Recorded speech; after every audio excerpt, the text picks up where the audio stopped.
Bienvenue sur le podcast Tout droit tout simple, le rendez-vous des métiers du droit. Je suis Delphine Bordier, ancienne avocate et directrice juridique depuis plus de 20 ans. Parce que personne ne parle mieux de son métier qu'un praticien et expert dans son domaine, j'interviewe tous les 15 jours des professionnels du monde juridique, passionnés par leur métier, qui vous dévoilent leur parcours, leur vision du droit, leurs défis et leurs succès. Que vous soyez étudiant, jeune juriste ou plus expérimenté, vous découvrirez les métiers émergents et innovants de demain, et peut-être, qui sait, le vôtre prochainement. Bonne écoute! J'accueille aujourd'hui Audrey Ellis, qui est l'une des rares femmes dirigeantes de LegalTech en France. Elle est à la tête de Gino LegalTech. Elle a un parcours peu classique et pas uniquement juridique. Elle est partie faire un MBA à Stanford en 2012, ce qui l'a amenée à diversifier ses compétences et ses activités. Si vous êtes intéressé par des études à l'étranger, par l'innovation juridique ou les LegalTech, restez bien jusqu'au bout. Bonjour Audrey, je suis ravie de t'accueillir sur le podcast Tout droit tout simple aujourd'hui. Est-ce que déjà pour commencer, tu peux te présenter ? Bonjour Delphine, merci pour ton invitation. Je suis aussi ravie d'avoir cet échange avec toi sur ton podcast. Donc, je suis Audrey Ellis, je suis CEO de Gino LegalTech, qui est une société de contract management, une solution en SaaS de contract management. Je suis avocate de formation. Et donc, j'ai cette fonction au sein de Gino depuis maintenant un peu plus de 2 ans. Alors, je crois que tu as débuté effectivement ta carrière comme avocate en fusion-acquisition au sein du cabinet Sullivan et Cromwell à Paris. Est-ce que tu peux nous parler un petit peu de cette expérience ? Oui, c'est vrai, c'était ma première expérience. Voilà, comme je l'ai dit, j'ai vraiment une formation de juriste, fac de droit, master, etc. et CRFPA et CAPA. Et en fait, je suis rentrée chez Sullivan et Cromwell toute jeune, puisque je suis rentrée comme stagiaire et j'ai ensuite poursuivi avec eux pendant un peu plus de 7 ans. Et ça a été une expérience assez incroyable, puisque relativement jeune, 25 ans à mon entrée, je me suis retrouvée à gérer avec bien évidemment des avocats plus seniors que moi, mais à être sur des transactions extrêmement importantes qui se comptaient en milliards, en millions et en milliards d'euros. Donc, Sullivan et Cromwell à Paris, c'est principalement la fusion-acquisition, donc des introductions en bourse, des OPA, des cessions d'entreprises, des acquisitions, etc., etc. Des levées de dettes, voilà, tout un tas de choses dans ce style-là. Ça a été extrêmement intense. C'est vraiment une expérience qui demande d'être à 1000% en permanence. Donc, c'est bien de le faire en début de carrière. Et j'ai vraiment énormément appris pendant toutes ces années. Et ça m'a permis ensuite d'avoir vraiment des bases extrêmement solides sur tout un tas de sujets en réalité. Et alors, je crois que tu es partie faire un MBA à Stanford en 2012. Oui, c'est alors, ça. c'était quoi ton objectif à ce moment-là ? Parce que tu avais déjà travaillé donc, chez Sullivan et Cromwell pendant plusieurs années, je crois. C'est pas forcément courant d'arrêter un métier comme avocat en M&A, en plus au sein de Sullivan et Cromwell, qui à Paris qui dans le monde et à Paris est vraiment un cabinet extrêmement réputé. Mais en réalité, assez rapidement dans ma carrière d'avocate, même si j'appréciais énormément l'aspect juridique des opérations dont je t'ai parlé un peu avant, fusion, etc. J'avais aussi le souhait de regarder une transaction de manière un peu plus large et surtout sur les aspects économiques et business. Et en réalité, quand tu es avocat d'affaires, voilà, tu as une fonction certes privilégiée dans les opérations, mais malgré tout, tu ne vois la transaction que sous l'angle juridique. Et en fait, moi, j'avais envie de creuser un possiblement peu plus. de creuser un peu plus, d'être en fait à la place de mes clients en réalité. Et Ouais. donc, Oui, parce qu'il y a l'aspect financier, il y a l'aspect c'est ça. oui. C'est ça, stratégique, Stratégique. quelle boîte tu achètes et pourquoi tu achètes sa boîte et qu'est-ce que tu attends comme croissance et tout ça. Et Oui, c'est un j'avais tout petit envie de… morceau, en fait, le juridique. Enfin, un tout petit, qui est très important, mais c'est quand même un morceau. C'est ça, c'est un morceau indispensable, mais ce n'est pas le seul. Presque un peu marginal pour les entreprises qui entendent, OK, bah, le juridique, on va le traiter, mais qu'est-ce qu'on va C'est faire pas par derrière là que avec ça la boîte qu'on commence. achète? Oui. Exactement. Et donc j'avais ressenti ça et je me disais, est-ce que je souhaite rester toute ma vie dans cette même fonction, hein, parce qu'il y a aussi ça comme questionnement. Finalement, je suis restée 7 ans en tant qu'avocate et puis je me suis dit, voilà, j'ai aussi envie d'avoir d'autres rôles, d'exercer d'autres fonctions dans ma carrière professionnelle. Et Et tu n'avais en pas forcément parallèle, envie d'aller en entreprise en tant que juriste, parce que tu voulais non, justement c'est ça. élargir ton... D'accord. Exactement, exactement. Être juriste dans une entreprise, ça aurait été aussi passionnant, je suis sûre, mais ça n'aurait pas comblé cet intérêt que j'avais pour voir justement l'aspect business en réalité des choses. Et en parallèle de ce souhait, j'avais aussi le souhait de vivre à l'étranger, puisque jusqu'à ce moment-là de ma vie, j'avais vécu uniquement en France. J'avais eu un projet de faire un LLM à un certain stade, mais comme j'avais été embauchée, comme j'avais eu cette offre de la part de Sullivan de continuer à temps plein, finalement, je n'avais pas donné suite à ce projet de LLM, mais ça m'était resté, si tu veux, dans un coin de mon esprit qui était que je voulais vivre certaines années de ma vie hors de mes frontières de naissance. Et donc j'ai considéré qu'à ce moment-là, puisque j'avais environ 30 ans, c'était le bon moment de faire ce switch en couplant les deux. Donc à la fois compléter ma formation de juriste avec cet aspect business et en plus aller vivre à l'étranger. Et j'ai eu vraiment la chance de pouvoir vivre cette aventure à Stanford, au sein de la Business School de Stanford. Voilà, Et pendant un MBA de comment 2 ça ans. se passe justement? On postule comment? C'est... Enfin, moi, Alors, pour pas l'avoir tu... fait, je Ouais, t'avoue. ben, en fait, c'est un process assez compliqué parce que c'est tout un dossier. Alors déjà, tu dois passer un concours qui s'appelle GMAT, qui Ah est oui, une sorte d'examen, tu sais, un peu oui. standardisé, comme le TOEFL, Mais mais il y a aussi beaucoup des plus maths et complexe quand des... même.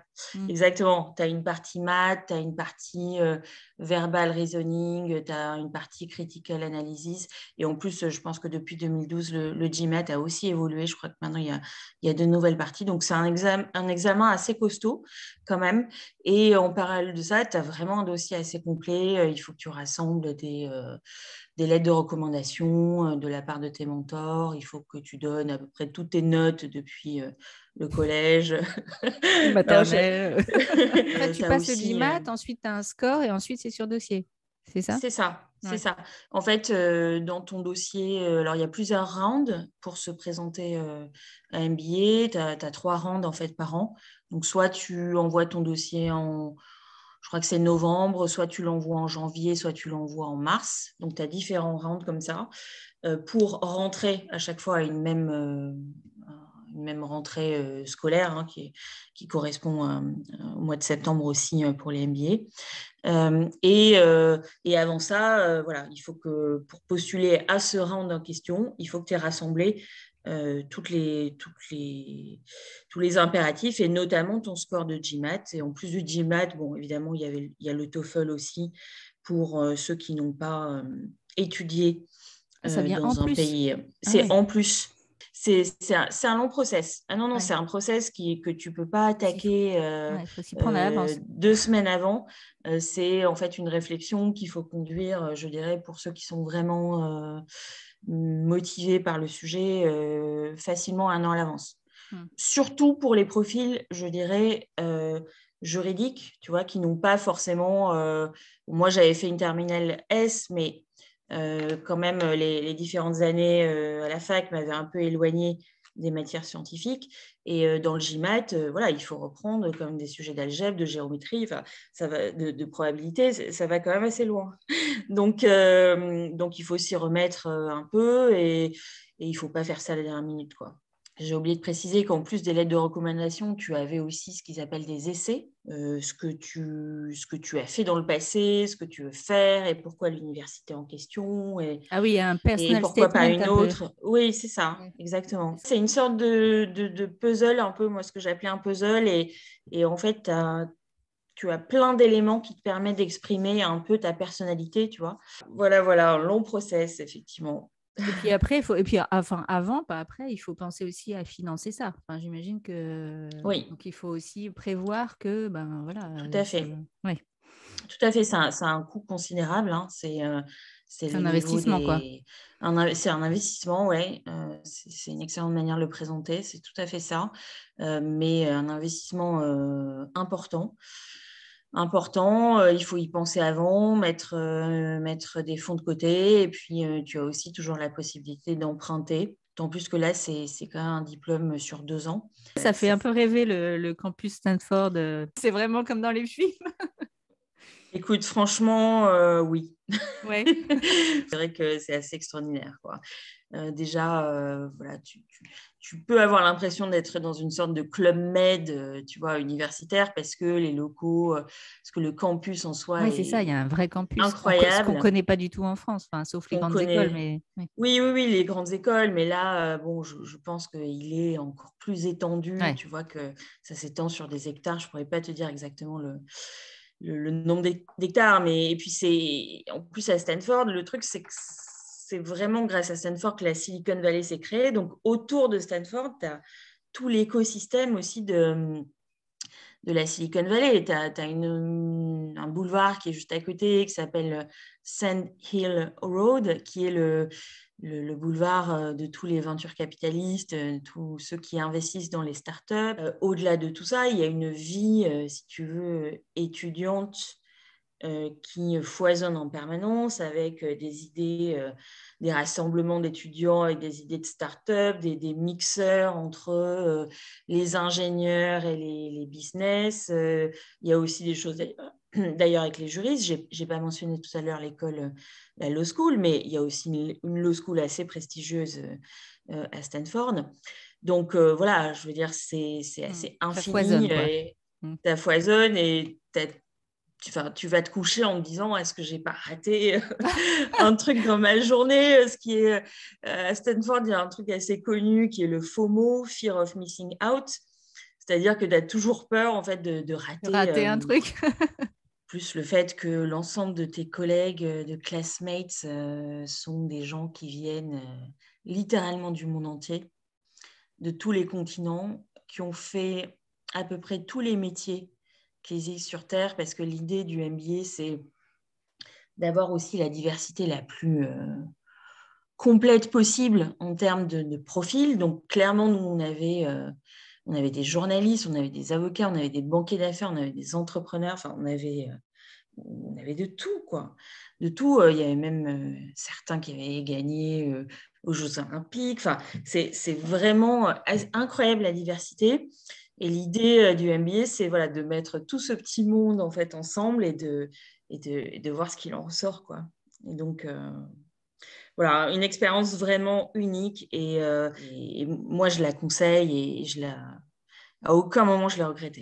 Tu as parlé de la Silicon Valley tout à l'heure, donc justement, tu as travaillé dans la Silicon Valley Mhm. et puis ensuite à New York, je crois, pour un fonds américain.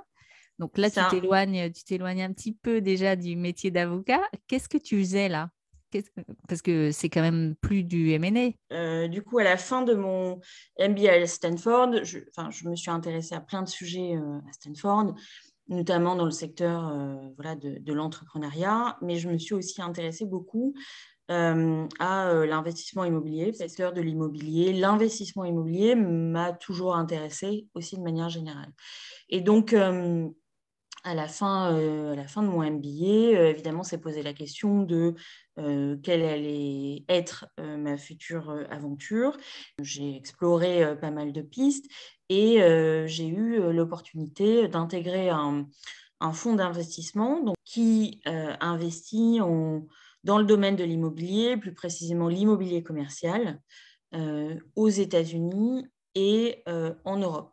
L'idée, c'est de lever des fonds auprès d'institutionnels ou de retail et de les investir dans des actifs immobiliers commerciaux, donc des immeubles de bureaux, des centres commerciaux ou des immeubles logistiques, entrepôts. Voilà, ce genre d'assets. Alors, on voit que c'est, oui, différent du métier d'avocat, mais on voit aussi que Oui, ça a dû te servir quand même de faire du M&A, certainement. alors, ouais, absolument. La matière immobilière est une matière énormément juridique parce que tout tient sur des baux. Effectivement, l'aspect M&A pour l'achat et la vente, je dirais que C'est essentiel, oui. c'est essentiel et c'est une sorte de mécanisme en réalité que tu peux appliquer à tout un tas de secteurs. Ensuite, tu es revenu en France. Donc là, on est en quelle année quand tu es revenu Alors, je suis revenue en fin d'année 2018, plus réellement en fait en début 2019. Et alors, tu étais Euh, dans quel état d'esprit tu étais là? Déjà, je suis revenue en France parce que après plus de 6 ans en fait aux États-Unis, à l'étranger, l'Europe me manquait, la France me manquait. Les mentalités,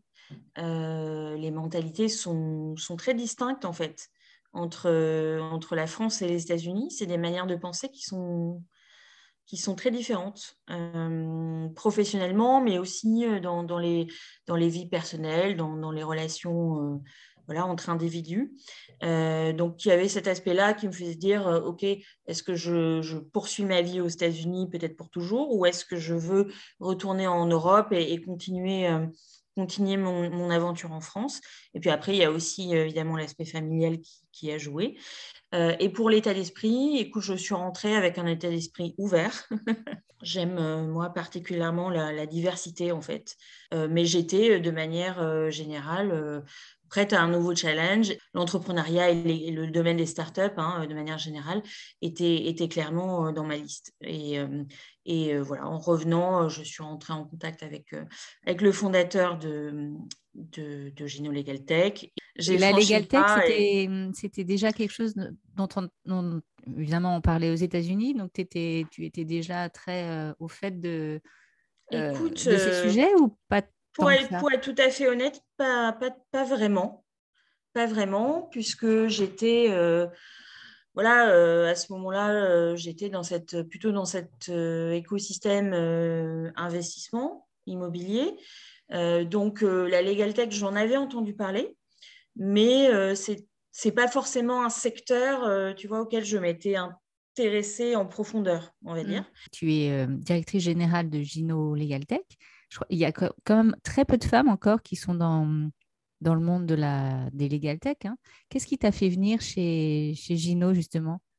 En premier lieu, le challenge. Être au début, en fait, d'un nouveau secteur d'activité, de nouvelles pratiques, en fait, pour les juristes. Et bien évidemment, avoir eu un accueil plus que favorable en tant que femme dirigeante. Sur ton point, de manière générale, sur le manque de diversité, c'est vrai que moi, je suis toujours extrêmement étonnée par ces statistiques sur le pourcentage de femmes, alors soit à la tête de sociétés de legal tech, soit fondatrice, qui est voilà, extrêmement paradoxal compte tenu du fait que la profession de juriste Oui, et très celle féminine. d'avocate est majoritairement féminine. D'ailleurs, dans mes interlocuteurs au quotidien, donc soit nos prospects, soit nos clients, voilà, je constate que ce sont beaucoup des femmes.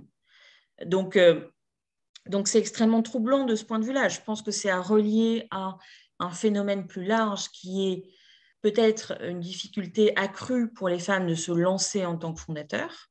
Et par rapport à ça, il y a aussi quand même des statistiques assez incroyables sur la différence entre les levées de fonds entre les équipes exclusivement masculines et les équipes exclusivement féminines. Je n'ai pas nécessairement le chiffre, mais je pense qu'il est voilà, extrêmement parlant en soi, parce qu'en réalité, je pense que la legal tech est peut-être le secteur moins mal loti dans ce domaine par rapport à la tech de manière générale. Ouais. Justement parce qu'il y a plus de femmes comme juristes. Je suis optimiste pour l'avenir. Bah.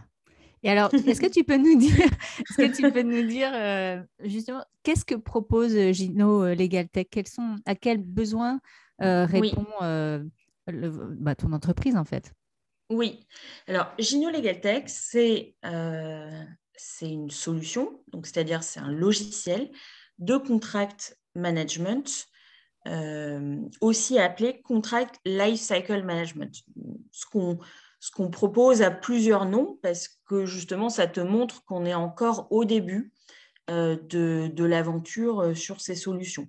Gino a conçu une suite de modules pour permettre aux juristes de gérer l'ensemble des étapes du cycle contractuel. Donc, ça veut dire gérer le processus qui est avant la signature d'un contrat, tout ce qui peut se passer avant, de la rédaction d'un projet de contrat, à sa négociation, à sa validation par le management, par exemple. La gestion du process après signature, puisque en réalité, une fois qu'un contrat est signé, eh bien, il y a sa vie qui commence. Il y a beaucoup de choses à suivre sur les échéances, sur les dates de paiement, de livraison. C'est variable en fonction des contrats dont on parle et des secteurs d'activité, mais ça peut aussi avoir des fonctions d'audit. Parfois, les juristes ont besoin de communiquer des informations pour l'audit interne, pour la compliance. Et de cette manière-là, en agrégeant l'ensemble des contrats sur une même base, eh bien, on peut le faire avec des recherches, des fonctionnalités de recherche avancées. Cette suite de modules a aussi la possibilité de mettre en place des API qui vont permettre de transférer des données contractuelles de Gino à d'autres systèmes logiciels de l'entreprise. Donc, par exemple, un contrat d'achat ou de vente est signé.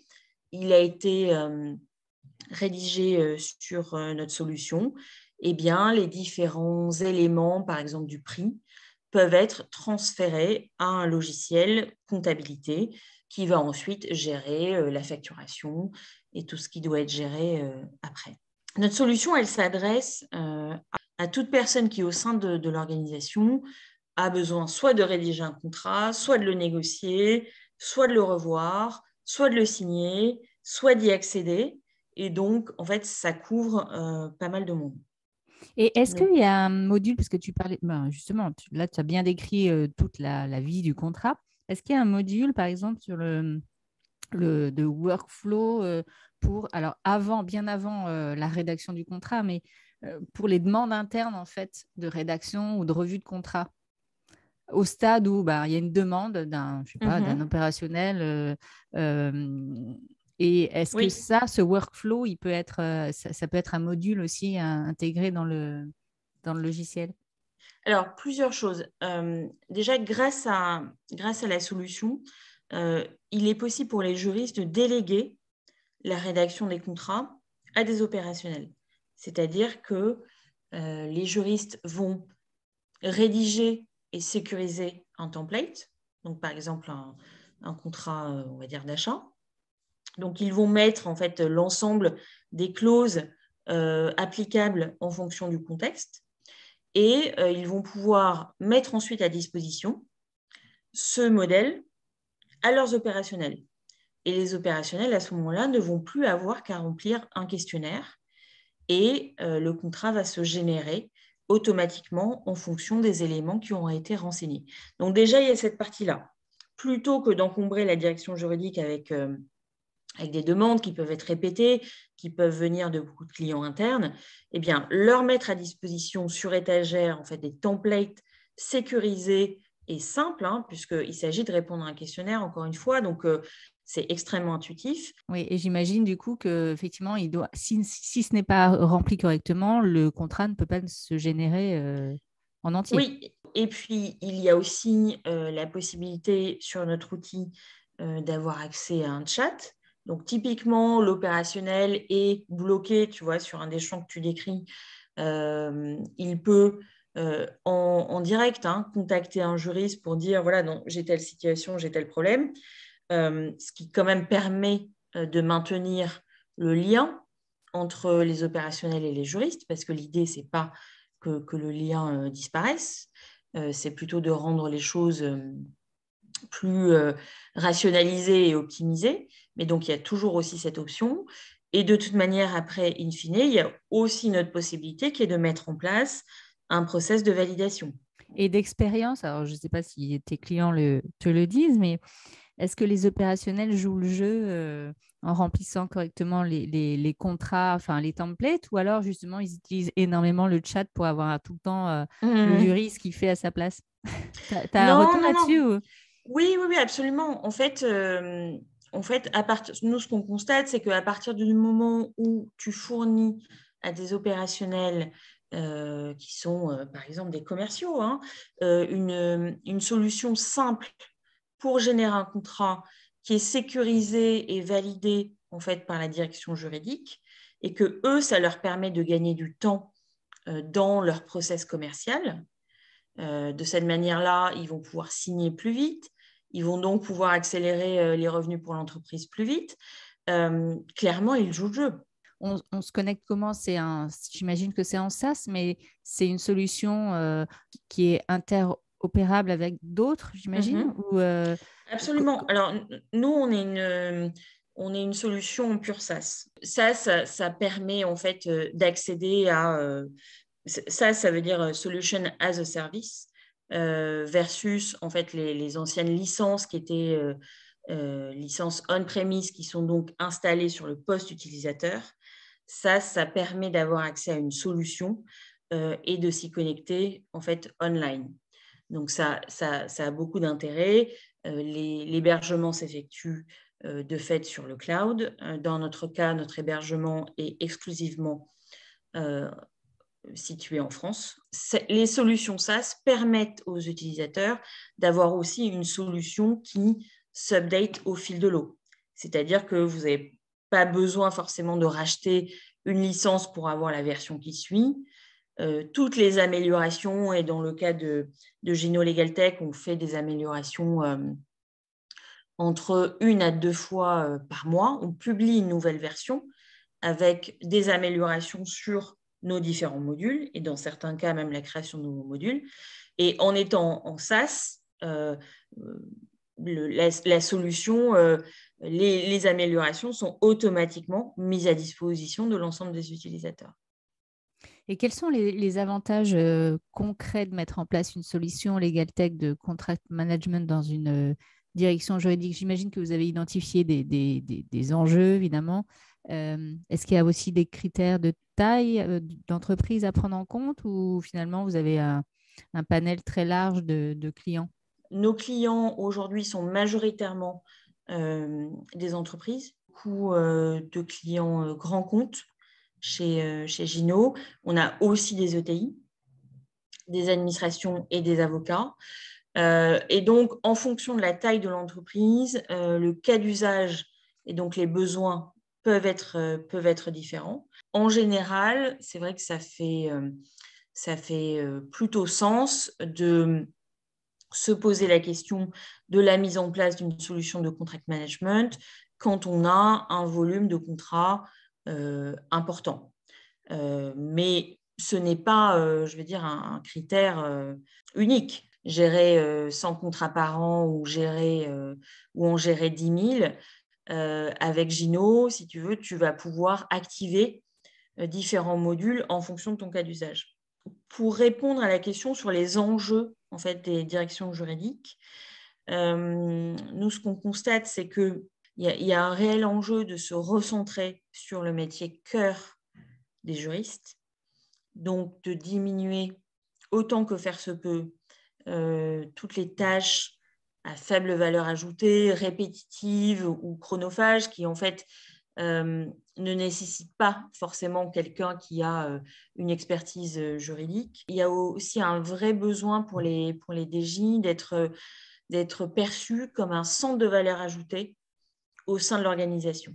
Et donc, ça passe par, pour elles, se poser la question de comment mettre à disposition de leurs clients internes, comment leur mettre à disposition des outils pour qu'ils aillent plus vite, justement, et pour qu'ils soient plus autonomes dans leur mission. Et comme on se disait aussi, de réduire les échanges dans la mesure où ils sont répétitifs.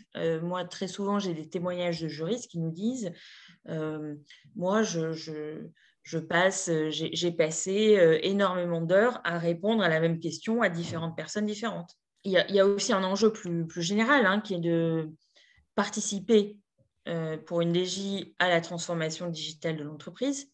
Il faut aussi être conscient du fait que l'une des fonctions qui est encore la moins digitalisée aujourd'hui, c'est la fonction juridique. Les fonctions marketing, les fonctions commerciales ont fait leur mue, si je puis dire, numérique depuis longtemps. Les juristes, par tradition, peut-être par conservatisme, ont eu besoin de plus de temps pour faire cette mutation numérique. Bon, c'est en 2022 relativement essentiel. Pour mémoire, toute la valeur économique quand même d'une organisation repose sur ses contrats. Il y a aussi pour les juristes de plus en plus de normes de régulation intégrées dans leurs contrats. Donc ça, c'est quand même beaucoup de clauses à mettre à jour, à faire évoluer.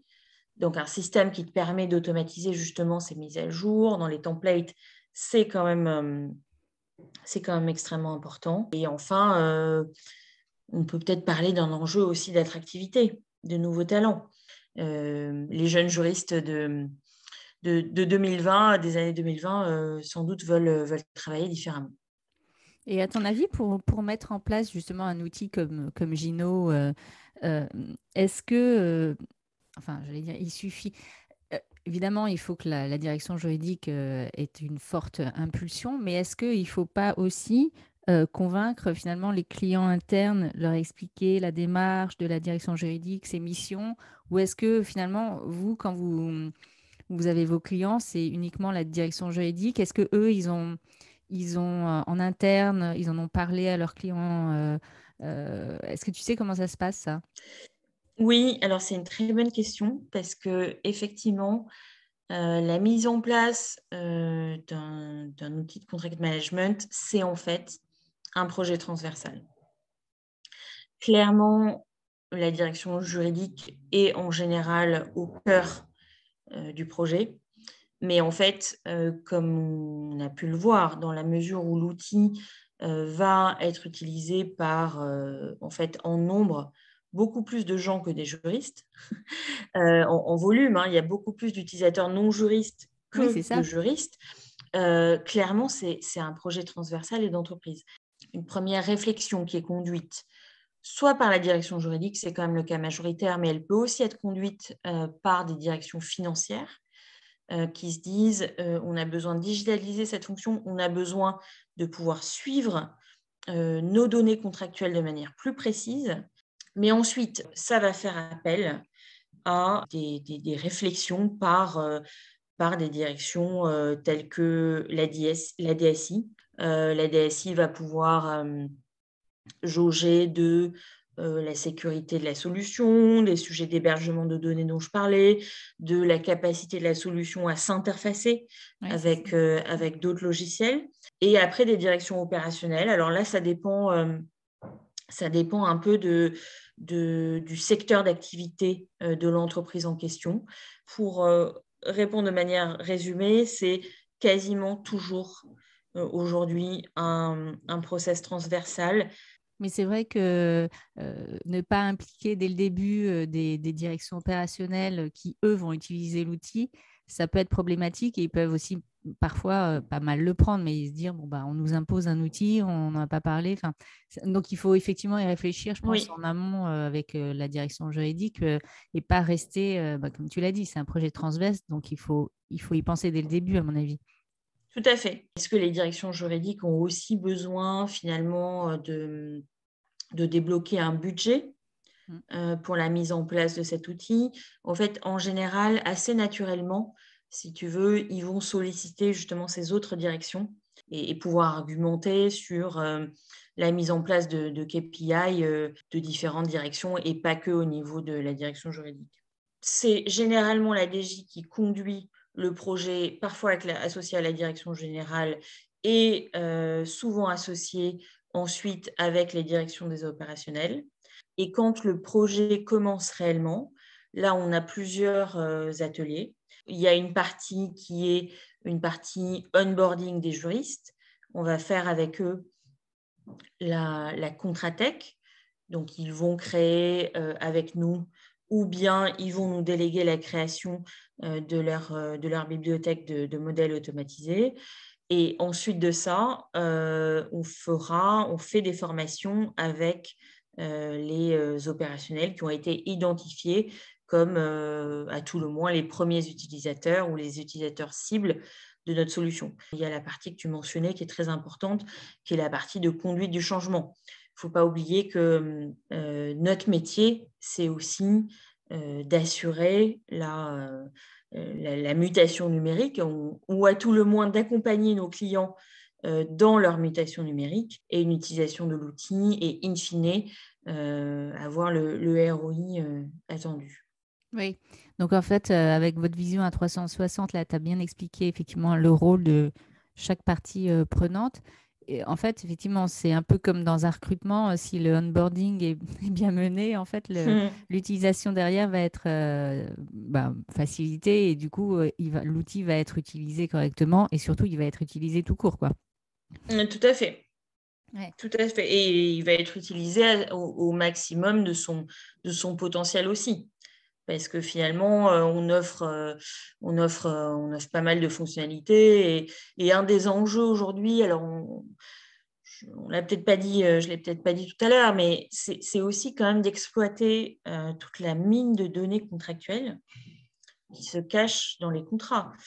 On est assez peu conscient du fait que dans les armoires des entreprises, qui peuvent la plupart du temps être des armoires numériques, hein, mais dans toutes les bases de contrats des entreprises, il y a des données qui permettent de prendre ou d'améliorer, d'optimiser des décisions business qui sont aujourd'hui sous-exploitées. Du coup, la solution Gino, elle permet aussi, j'imagine, de faire du knowledge management, en fait, avec ces modèles de contrats, ces templates, etc. Ouais, de capitaliser exactement. un peu tout ça, quoi. Un des bénéfices dont on a parlé ensemble tout à l'heure de l'accélération du time to closing, hein, de pouvoir en fait signer un contrat et faire l'ensemble du process avant signature de manière beaucoup plus rapide que sans outil. Il y a aussi dans les bénéfices toute la partie partage de l'information contractuelle au sein de l'entreprise, au sein de la direction juridique d'abord, comme tu le mentionnes, capitalisation de l'expertise juridique, parce que les juristes sur notre solution vont pouvoir modéliser et automatiser leur template. Là, l'idée, c'est de capitaliser dans un même modèle l'ensemble des variantes possibles. Et puis maintenant, on offre aussi une fonctionnalité de closier en fait, digital super avancée qui permet en fait, de mettre à jour les templates en mettant à jour les clauses. Très souvent, il y a des clauses, et par exemple, ça peut être le cas pour une clause RGPD, clause compliance, qui se retrouvent dans plusieurs templates. Oui. Et bien là, en la mettant à jour une fois, elle peut se propager dans les différents modèles qui l'utilisent. Donc ça, c'est quand même une avancée incroyable. Au-delà de la capitalisation de l'expertise juridique en tant que telle, il y a aussi, au niveau du partage, le fait de centraliser pour les non-juristes l'ensemble des contrats aussi au même endroit et d'offrir en parallèle de ça des fonctionnalités de recherche qui te permettent de trouver très facilement le contrat que tu cherches. J'imagine, du coup, tu peux retrouver le contrat signé. Mais est-ce que tu peux retrouver aussi, par exemple, les versions intermédiaires? Est-ce que tu peux faire tout ça? Absolument. Absolument. Ça, c'est aussi un des bénéfices de gestion, je dirais, de manière générale, du process contractuel. En fait, sur la solution, tu vas pouvoir historiser toutes les étapes du process. Donc, même 2 ans après, tu vois, si tu as besoin de récupérer telle version parce que tu te rappelles ou tu as besoin de vérifier s'il y avait eu tel ou tel échange, eh bien c'est possible. Oui, ou pour les juristes qui arrivent, qui partent, au moins il y a un historique. On n'a pas besoin de rechercher dans les emails des boîtes qui Exactement, n'existent plus. Enfin voilà, c'est quand même c'est vrai. un Ouais. outil incroyable pour ça parce que parfois on n'a plus accès à rien, hein.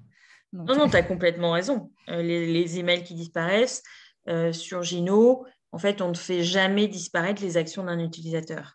Parce que, évidemment, un utilisateur juriste qui a un accès Gino peut quitter l'entreprise, mais l'ensemble des actions qu'il a effectuées sur Gino va être conservé en mémoire. est-ce que enfin, j'imagine que oui, mais est-ce que vous intégrez de l'intelligence artificielle dans votre solution de contract management?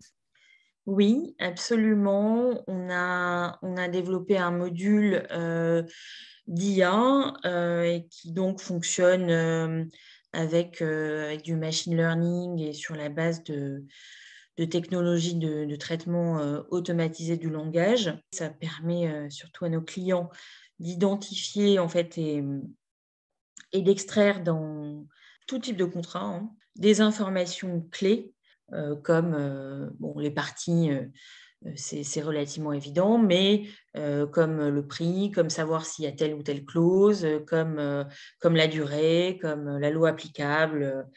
Et ça permet aussi, et ça clairement c'est un point très important, c'est l'intégration de tous les contrats historiques actifs de nos clients.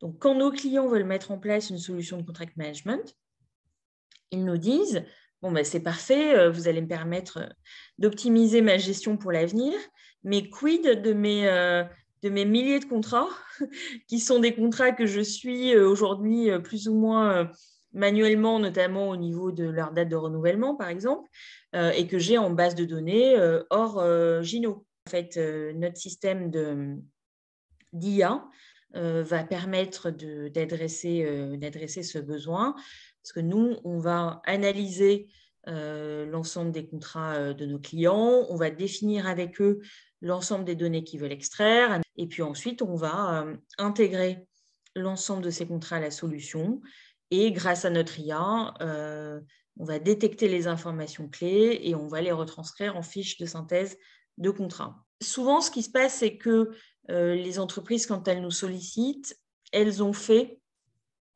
une liste de leurs besoins.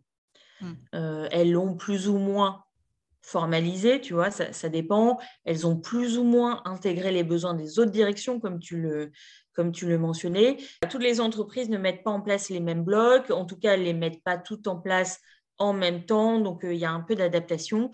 Mais en général, on a une durée de ce qu'on appelle chez nous phase pilote, c'est-à-dire la phase de configuration avec les juristes et avec les chefs de projet, en fait,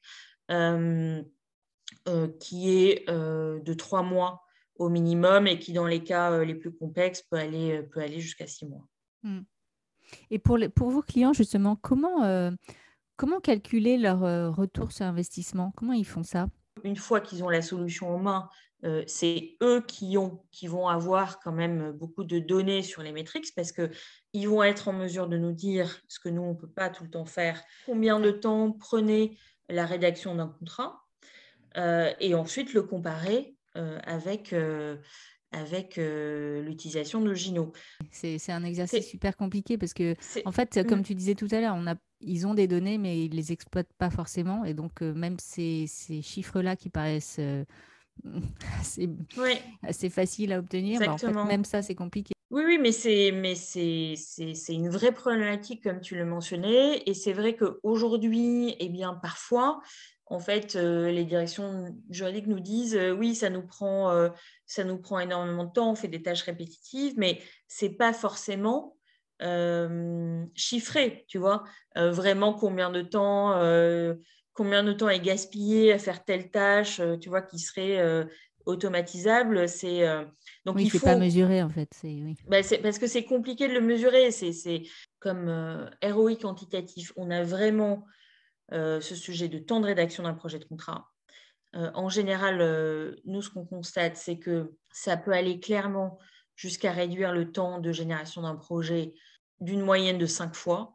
Mais on a des cas, et là, on a un client dans l'administration qui fait beaucoup de CCAP, cahiers des clauses administratives particulières, c'est-à-dire des appels d'offres qui sont des documents en fait extrêmement complexes avec beaucoup de variables d'ajustement. Ils sont passés de plusieurs jours en fait pour générer un contrat à quelques heures. Donc le ROI est vraiment, mais vraiment significatif dans leur cas.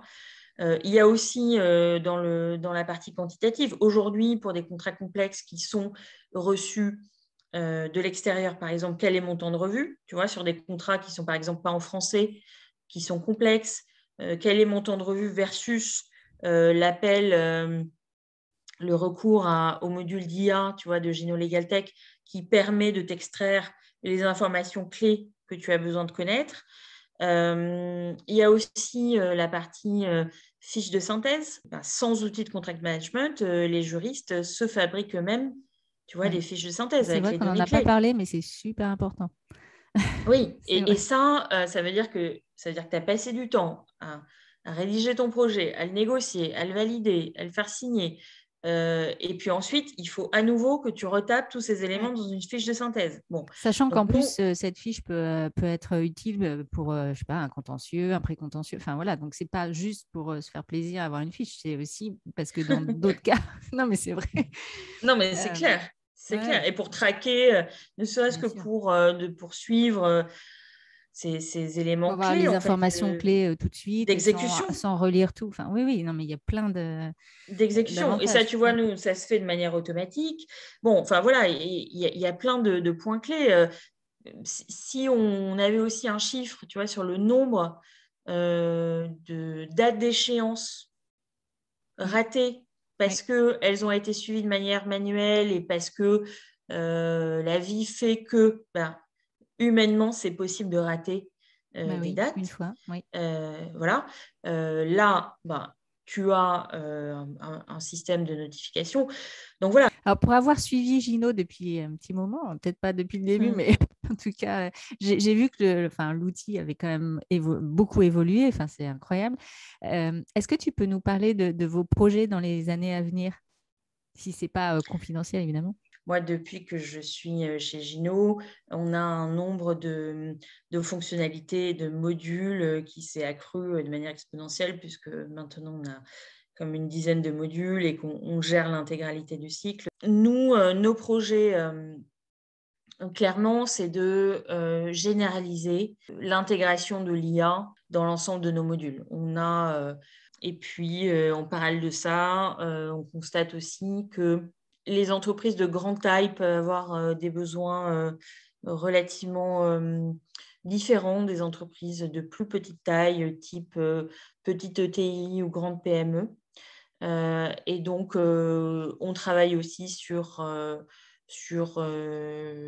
des nouveaux projets pour adresser aussi ce secteur de manière un peu différente. Et là, l'idée, c'est aussi de fournir des solutions peut-être plus clés en main, tu vois, pour les grandes PME et les ETI. Comment les auditeurs peuvent te contacter, Audrey, s'ils ont des questions ou si, Je serais ravie d'être contactée par tes auditeurs. On peut me contacter très facilement. Je pense que le plus simple, c'est sur LinkedIn. Oui. Honnêtement, le plus simple, c'est de m'envoyer un message sur LinkedIn et s'il y a des questions à la fois sur la mise en place d'une solution de contract management, sur Gino, sur aussi ce qu'on a évoqué au début, le MBA Stanford, voilà. Ça sera avec plaisir. Écoute, merci beaucoup. En tout cas, moi, j'ai été ravie. Merci beaucoup d'être venue dans le podcast. J'espère que ton intervention aura éveillé la curiosité des auditeurs qui iront voir la solution Gino et s'intéresseront plus largement au Legal Tech. Et puis, je te dis bonne continuation et puis à bientôt, Audrey. Merci beaucoup à toi, Delphine, pour l'invitation. C'était vraiment un plaisir d'échanger. Félicitations pour ce que tu fais. À bientôt. Merci. Au revoir. Au revoir. Je vous donne rendez-vous dans 2 semaines. D'ici là, abonnez-vous au podcast pour ne rien manquer. Et si vous souhaitez partager votre expérience ou votre métier, contactez-moi sur le site Tout droit tout simple.